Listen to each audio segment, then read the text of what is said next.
That is a Southwest American tarantula, and it's probably a male in search of a female.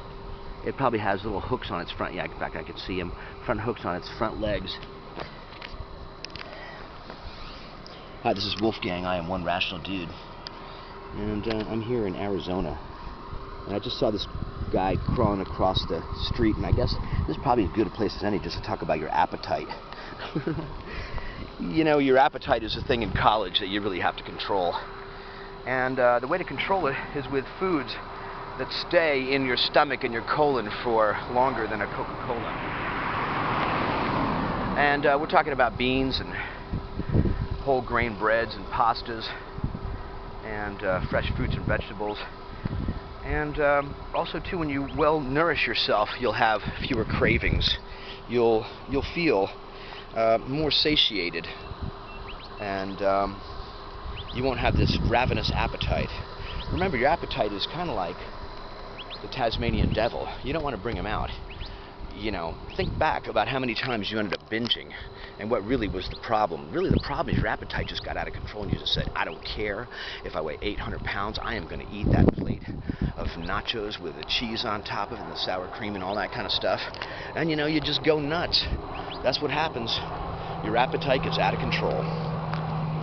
And like I said, the way to keep your appetite in control is to eat. I eat 6 or 7 times a day. I have a lot of snacks. I eat a lot of bananas.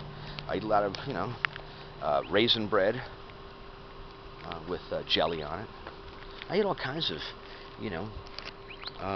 foods that stay in your stomach and nourish you and keep your appetite from making you wreck your life. Because really, when you're, really heavy, you're not happy.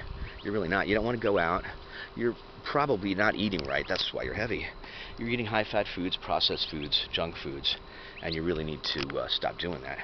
And eating whole foods like fruits, all kinds of fruits, all kinds of vegetables. Avocados are kind of, high in calories or high in fat, so be careful about how many of those you eat. Nuts and seeds are great. Just eat those sparingly. You'll be satisfied with a handful. They're very high in fat, but they're good for you. They help prevent cancer, and also they help fill you up, help prevent heart disease. Look up a guy named Dr. Greger, Greger. He runs a website and a YouTube channel called nutritionfacts.org. Yeah. Dr. John McDougall is another one too, who I highly recommend you follow. Get his look at his videos and read his books. Outstanding.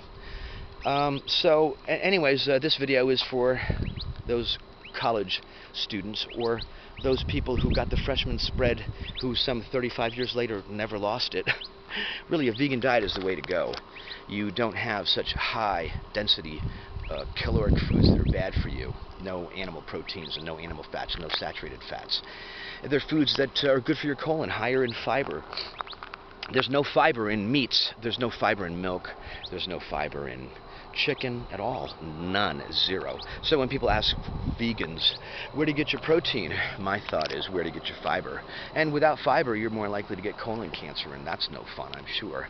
Oh, hang on, let me empty my bag. No thanks. Anyways, back to the issue of appetite. Really, you need to remember that your appetite is the reason why you end up wrecking your plans to lose weight. You starve yourself, you don't eat enough food, you certainly don't eat enough carbohydrates. You become ravenous and you just basically say, forget it. I don't care what the emotional or psychological expense is of looking in the mirror and seeing myself in a way that I don't want to see myself.